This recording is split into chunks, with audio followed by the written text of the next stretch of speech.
Olá, sétimo ano, vamos fazer a nossa correção da aula passada, né? Correção daquela atividade que eu deixei para vocês no vídeo, né? Coloquei aquele texto lá e 3 questões para vocês estarem realizando elas no caderno de vocês, tá? Então, espero que todos aí tenham feito e agora somente a correção vocês irão fazer, tá? Então, pega aí seu lápis, sua borracha, tá? Para acrescentar alguma coisa ou para apagar alguma coisinha aí caso tenha ficado errada, tá bom, meninos? Vamos só ler o título para vocês localizarem aí, né? De qual texto eu tô falando, foi aquele que eu deixei no vídeo para vocês, tá bom? Tinha um títulozinho assim, ó. Concentração de terra cresce e latifúndios equivalem a quase 3 estados do Sergipe. A gente tem trabalhado muito essa questão aí de terra, né? Essa questão aí, né? Ou seja, muitas pessoas, elas têm terras aí, se concentram muitas terras na mão de muitas pessoas? Não, né? A gente viu que se concentra o que né, a maioria das terras elas vão se concentrar nas mãos de poucas pessoas, né? Nas mãos aí de poucas pessoas.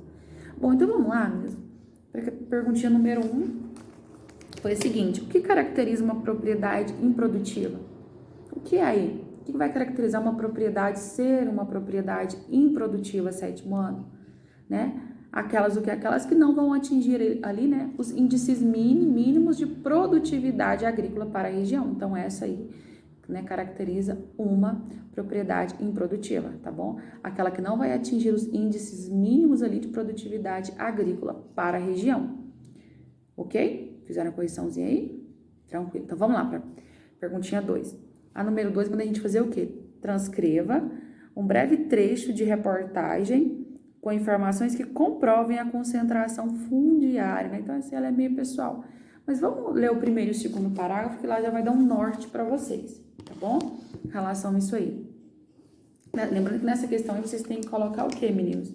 Alguns dados, apresentar números aí, né? Que vai mostrar essa concentração de terra na mão de quem? Vamos ver? Então, lá no início fala assim, ó. O Brasil registrou durante o primeiro governo da presidente Dilma Rousseff um aumento de concentração de terras em grandes propriedades privadas e pelo menos 2,5%, dados do Instituto Nacional de Colonização e Reforma Agrária, o INCRA, revelam que entre 2010 e 2014, 6 milhões de hectares passaram para as mãos dos grandes proprietários, quase 3 vezes o estado de Sergipe. Segundo o Sistema Nacional de Cadastro Rural, as grandes propriedades privadas saltaram de 238 milhões para 244 milhões de hectares, né? E assim vai, mas aqui já deu um norte para vocês, já falou em relação a essa concentração, tá bom?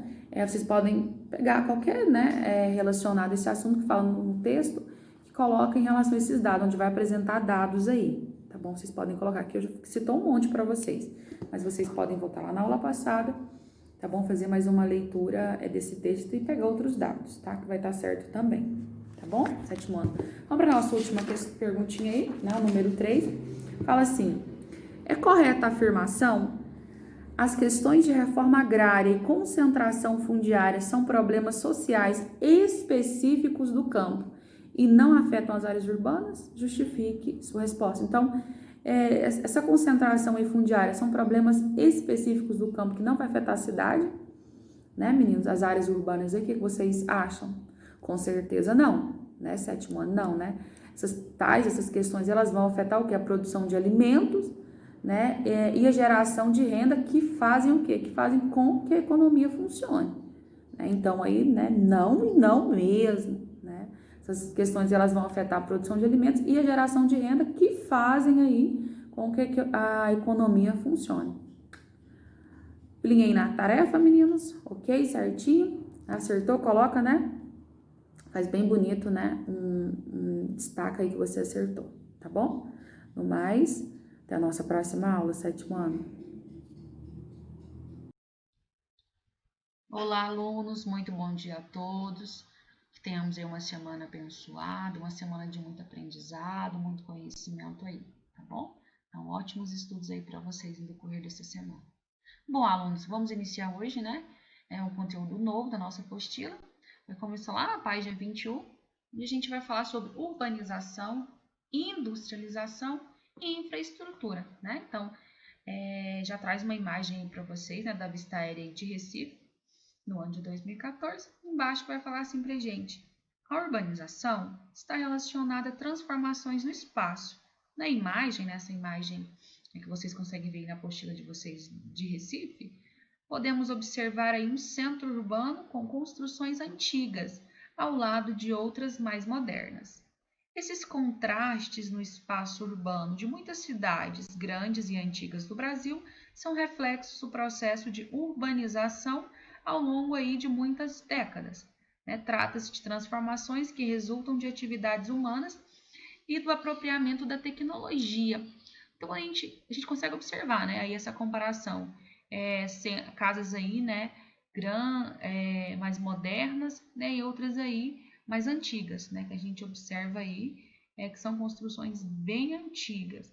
Quando a gente para e pensa, sétimo ano, sempre, vamos lá, sempre a maioria da população, ela sempre habitou nos grandes centros urbanos? Vamos lá, o que vocês acham? Com certeza não, né, meninos? Vamos lá, antes da década de 70, ali, 1960, né, a maioria da população era o quê? Era a população rural, né? Foi acontecendo o êxodo rural, essas pessoas elas acabaram migrando aí para as cidades, né, para os grandes centros urbanos aí. Ok? Sétimo ano? Então vamos lá. Aí traz uma perguntinha, né? Durante o século XX, as grandes cidades brasileiras se tornaram centros de atração populacional em razão das vantagens que ofereciam. No entanto, também há desvantagens, né? Aí fala para a gente citar aí duas vantagens e duas desvantagens decorrentes de viver nas cidades grandes. Então, quais são aí as vantagens de viver na cidade grande? Então, vamos comparar como que é viver, meninos, na cidade. Vamos fazer além, né? E fala só em relação às cidades. Mas vamos ver como que é viver na cidade em relação ao campo. Vamos lá, então. Em relação à paisagem, em relação na cidade, né? Eu vou ter o quê? Paisagem, eu vou ter uma paisagem de construções excessivas, né? Com edifícios aí muito altos. Já no campo eu vou ter o quê, né? Várias habitações aí dispersas, né? Não todas juntas, dispersas aí. E eu vou ter, claro, muitos espaços verdes, né? Em relação à economia aí, na cidade eu vou ter o quê? Né? Vai estar ali relacionado trabalho aos setores secundários, terciários vão predominar, né? Vai ter uma maior oferta de emprego, o trabalho na cidade vai contribuir, né, em relação ao PIB, o Produto Interno Bruto aí, nacional. Já em relação ao campo, né, o trabalho ali no setor primário vai predominar, se comparando aí, né, o campo com a cidade, no campo aí vai predominar uma menor oferta de emprego, tá bom? Ele vai contribuir também, claro, em relação ao PIB aí nacional, né? Em relação à alimentação, vamos comparar como que é? Que seria, no caso aqui, uma desvantagem, né, meninos? Vamos comparar na cidade, né? A alimentação é saudável? A maioria das vezes não, né? Então, ou seja, a alimentação aí é pouco saudável, né? E vai acontecer o que? Uma forte recorrência aí do famoso fast food, né? E já no campo, a gente pode falar que a alimentação aí é baseada em produtos, né? Hortícolas aí, né? Que as pessoas sempre têm aquelas suas hortinhas ali, né? Em relação à população, vamos lá. Na cidade, meninos, vai predominar o que? A população mais jovem, né? Com o que? Com aquela forte ali, dependência à tecnologia. Já no campo, né, vai ficar aquela pessoa ali, uma população mais envelhecida, né? Claro que não. Isso aqui vai predominar, não. A gente só está fazendo algumas comparações para vocês entenderem essa relação campo-cidade aí, né? E já em relação à cidade, né, vai ter menos dependência em relação à tecnologia. Porém, hoje em dia, né, tem algumas zonas rurais aí que são, né, que tem alta tecnologia aí, mas se comparado ainda com a cidade, ainda é pouco, tá bom, meninos? Em relação a serviços, né, então, já nas cidades, né, vai ter grande acesso a serviços básicos, já no campo aí vai ter dificuldade, né, em relação a hospitais, a escolas, né, tem pessoas, se a gente for pensar, né, que saem aí da zona rural 4 horas da manhã para entrar na escola 7 horas, né, outras aí acordam até mais cedo, né, então em relação ao hospital também é muito difícil, né, até ela sair, se ela estiver passando mal lá, se for uma coisa grave, ela vai conseguir, dependendo da distância de uma cidade, chegar no hospital? Infelizmente não, né, então tem essa dificuldade aí em relação ao campo, né. Em relação à educação, né, na cidade, né, vai ser o quê? vai ser maior, né? Melhor o nível aí, porque vai ter ajuda à tecnologia, né? A instrução vai ser mais fácil aí. Já em relação ao campo, né? Vai ser um baixo nível de instrução, né? E tem algumas pessoas que nem concluíram o ensino fundamental 1, nem o fundamental 2, né? Então, essa questão aí, tem poucas pessoas no campo que concluíram aí o ensino superior, tá bom? Professora, isso é fato? Não, isso aqui, claro que tem pessoas que concluíram, que fizeram faculdade, a gente está falando de algumas pessoas, tá bom, sétimo ano? Em relação, então, meninos, esse campo cidade, a gente pode, né, fazer essa comparação aí, que eu achei bacana a gente comentar, antes da gente, né, iniciar o nosso capítulo, né, falando essa questão dessa urbanização, da industrialização e da infraestrutura, tá bom, meninos? Então, vamos lá. Vamos agora falar, né, em sequência em relação aos objetivos. Quais são os objetivos desse capítulo 5? Vamos lá ver os objetivos, né? Os objetivos aí do capítulo 5. Primeiro, compreender as questões referentes à urbanização e à industrialização no Brasil. Entender como se deu o crescimento da população urbana. Por quê? Por que essa população foi saindo lá do campo, lá da zona rural, para vir aí para a área urbana? O que foi acontecendo? Próximo, conhecer a classificação hierárquica da rede urbana brasileira. Identificar os principais problemas socioambientais urbanos. Conhecer os tipos de indústrias e os fatores que influenciam a localização das indústrias no Brasil. Compreender as infraestruturas de transporte e energia estabelecidas aí no território brasileiro. Tá bom? Então vamos lá? Vamos começar, alunos?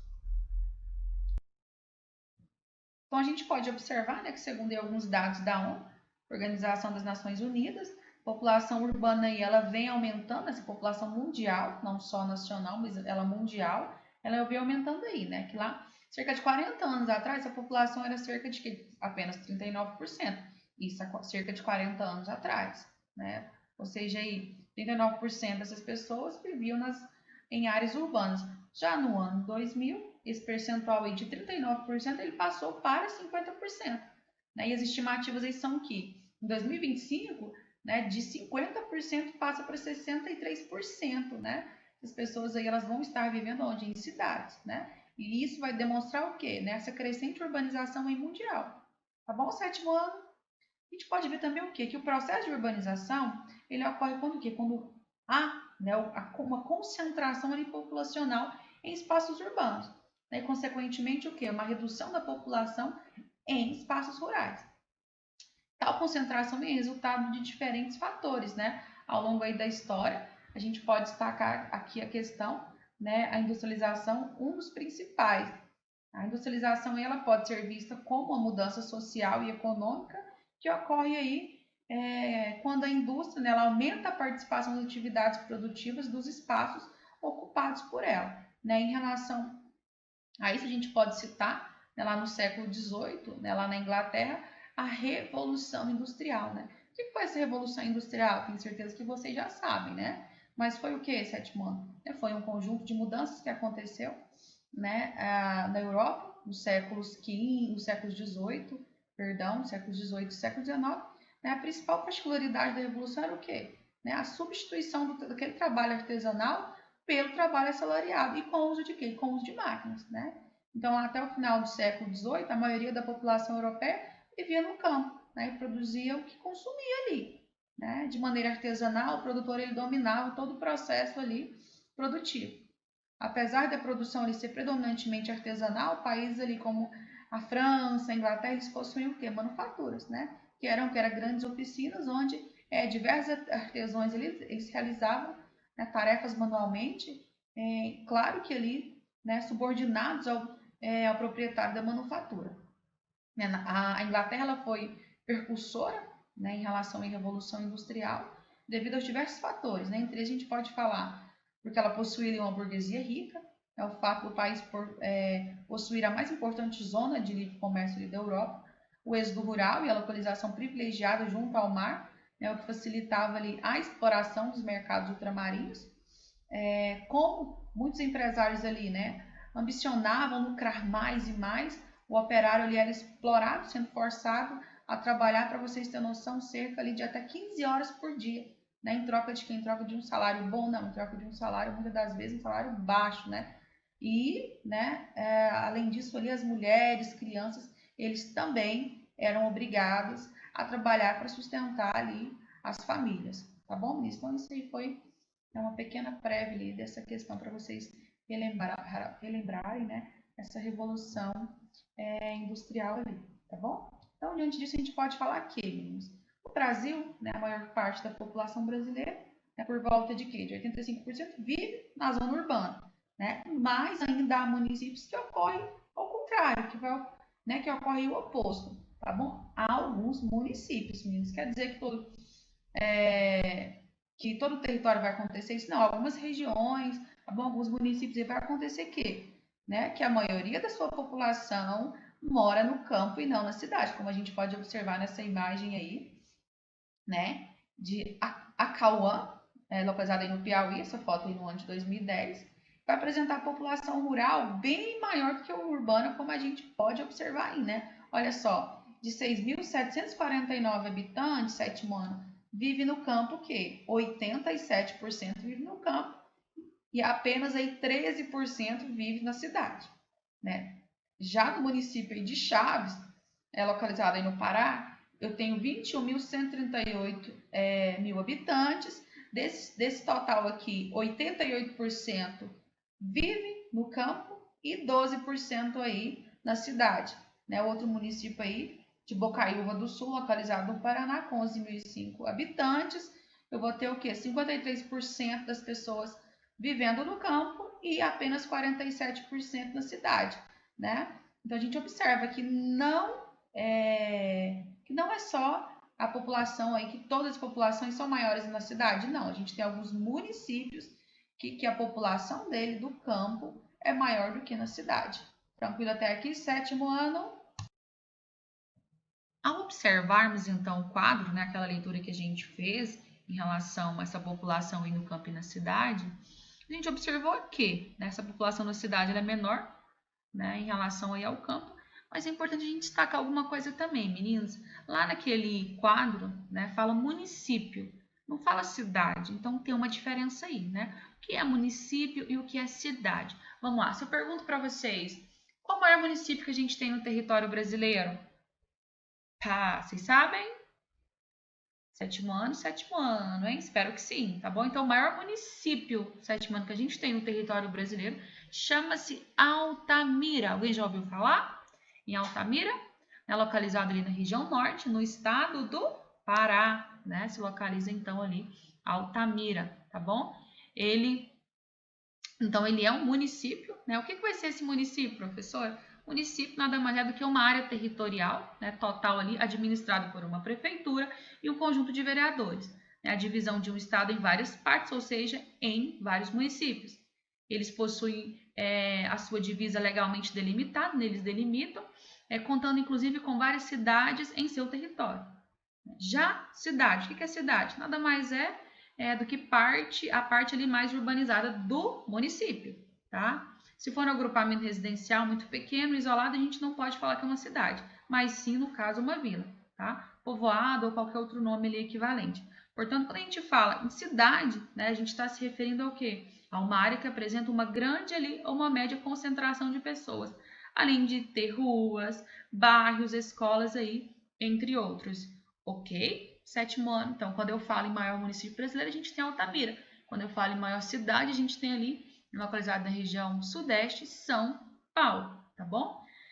Então, em relação, né, às zonas urbanas, a gente vê o quê? Né? Que há casos em que na zona urbana se expande por toda a área do município, né, que deixa de apresentar zona rural. Em outros, a zona urbana ela cresce em direção à área urbana do seu município vizinho. E quando essa área urbana ela cresce em direção à área, né, do município vizinho aí, a gente vai falar o quê? Que vai ocorrer o quê? A conurbação, sétimo ano, né? Outro ponto aí para a gente comentar. O que é essa conurbação aí, né? É um fenômeno aí que ocorre o quê? Quando duas cidades limítrofes ali, né, elas expandem-se uma a outra, né, a ponto que elas se encontram. Né? Por exemplo, aí, essa imagem não dá para vocês ver direito, mas ela está na apostila de vocês. Né? Vocês conseguem, põe o lápis aí, a caneta, para vocês observarem. Nessa imagem a gente vê esse exemplo da conurbação. Né? A gente vê cidade de quê? De Aparecida de Goiânia, né? E do outro lado a gente tem a cidade de Goiânia, né? A gente pode falar também Senador Canedo, né? É difícil quando a gente está em Goiânia, só quem conhece realmente, né? Mas a gente diferenciar onde é Senador Canedo, onde é Goiânia, né? Onde é Aparecida, porque né? Ocorre essa conurbação, né? Essas áreas aí urbanas de 2 ou mais municípios, elas se juntam formando ali uma só malha urbana, né? Ocorre também. A gente pode falar em São Paulo também. Ok, meninos? Bom, vamos fazer a resolução dessa atividade aí, tá bom? 7º ano. Então, lá na página de vocês, 24, né, vai estar a pergunta falando assim: no espaço indicado, construa um gráfico de colunas, utilizando como fonte os dados sobre a população da região centro-oeste, que constam no quadro a seguir. Então, olha para mim lá embaixo, meninas, eu tenho, né, um quadradinho em branco, né, vazio aí, escrito urbano, e do outro rural. Então, a primeira coisa que você vai fazer é escolher qualquer cor, né? Para diferenciar urbano de rural. Coloca de um lado amarelo, azul, sei lá, do outro aí vermelho, né? Marrom, tá? Verde, só para diferenciar, tá? Aí eu vou ter lá em cima, eu vou ter alguns dados. Ano, urbana e rural, né? Zona urbana e zona rural. Vamos pegar no ano de 1960. Eu vou ter o que na população urbana? Eu vou ter 995.171. Na rural, eu vou ter 1.683.209, tá?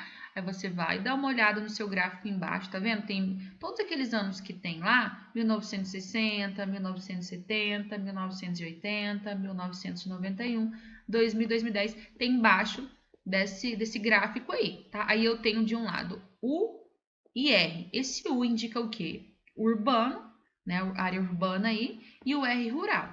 Então, você vai fazer esse gráfico. Onde está o U, você vai pegar aqueles dados lá, né, da urbana, aquele lá, ó, 995.171, e vai aproximar. Não vai ter como eu colocar aí exato, né? Então, eu vou ter que fazer o quê? Eu vou ter que fazer, tentar ir aproximar esse valor, tá bom, 7º ano? Não tem como eu fazer aí com exatidão, né? Então, eu vou fazer essa aproximação de valores aí, tá? E no rural, do outro lado, então, eu vou tentar aproximar, né, o máximo possível esse 1.683.209. E assim vocês vão fazer até chegar em 2010, tá bom? Não tem mistério, é super fácil isso aqui, tá? Lá em 1970 eu tenho 2.358.218. Na rural, 2.271.422, tá? Então, vocês vão aproximar. Tá ok, 7º ano? Super fácil. Em relação a esse gráfico, quando vocês terminarem de construir ele, tem algumas questões referentes a ele, tá bom? Bom, então vem pra gente, né? Com base no gráfico que você elaborou e no quadro sobre a população da região centro-oeste, responda as questões. Então, eu tenho 3 pequeninas questões aí, né? A número 1, 7º ano, vai perguntar assim: houve o crescimento da população rural em algum período? Em caso afirmativo, entre quais anos? Então, houve, menina, esse crescimento? O que vocês acham? Sim, né? Então, realmente houve esse aumento aí, tá? Então, aí vocês colocam sim. Entre quais anos aí, meninos? A gente pode observar, né? Eu tô falando, vocês observam aí, tá?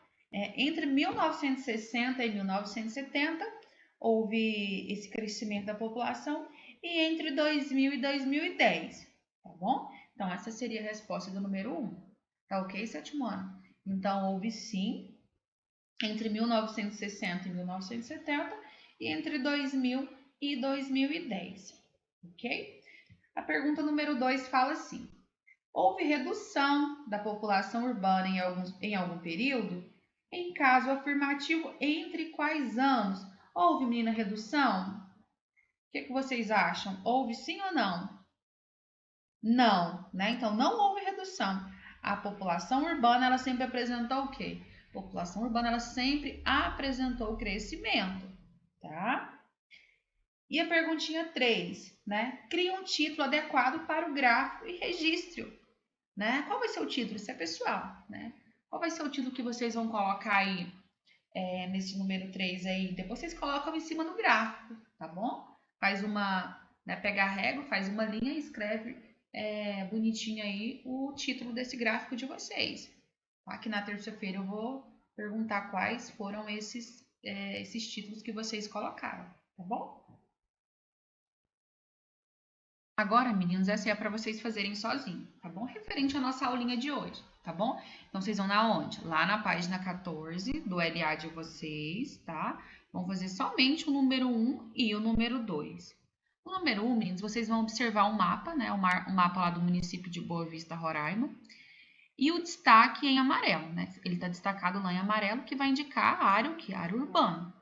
Com base na análise das informações do mapa em seus estudos, responda a questão e traz apenas uma questão referente a esse mapa.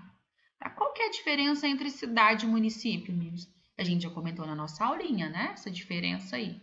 E o número 2 fala assim, no Brasil, até a metade do século XX, a população era predominantemente rural e a maioria das atividades econômicas era realizada no campo. Depois, com o processo de industrialização no país, ocorreu um rápido deslocamento populacional do campo para a cidade, pois as pessoas iam para as áreas urbanas em busca de trabalho. Observe a ilustração e, de acordo com o que você estudou sobre o crescimento da população urbana, descreva alguns problemas representados e também algumas ações que poderiam ser realizadas para tentar reduzir os danos causados pelo intenso processo de urbanização que ocorreu no território brasileiro. Então, vocês vão responder essa questãozinha aí, tá bom? Você vai falar aqui em relação a esse rápido crescimento aí urbano, né, do território brasileiro. Não possibilitou a realização de um efetivo planejamento urbano, tá bom? Isso aí vem causando aí vários, né, problemas aí, tá bom, meninos? Bom, a gente vai ver em seguida um videozinho, né, em relação à urbanização, que eu achei bem interessante colocar para vocês, um vídeo bem curto, de 2 minutos aí, alguma coisinha. Tá? Espero que vocês todos vejam. Então, a nossa aula ela foi composta de 2 partes, né, essa e a outra parte que está relacionada à correção, né, a correção da aula passada, que eu deixei aquele textinho para vocês estarem lendo e fazendo aquelas 3 questões, tá bom? Então, se não fez a correção, faça por gentileza, tá bom, meninos? No mais, um abraço para vocês e até a nossa próxima aula. E fique aí para vocês verem o videozinho, tá? Em qual década o Brasil passou a ser considerado um país urbanizado? Lá na década de 1920 ou na de 1940? Será que foi na década de 1970 ou ainda 1990? Durante o processo de urbanização, somem as estradas de terra e aparecem as ruas de asfalto. Acabam as casinhas de sapê e sobem os arranha-céus. Tchau cavalos e oi para milhares de carros. Na Europa, a população começou a se mudar em massa para as áreas urbanas no século XVIII.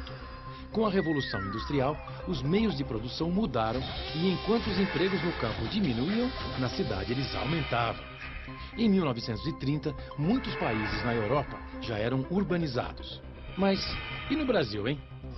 Nosso país era colônia de Portugal, ou seja, sua função era o comércio com a metrópole.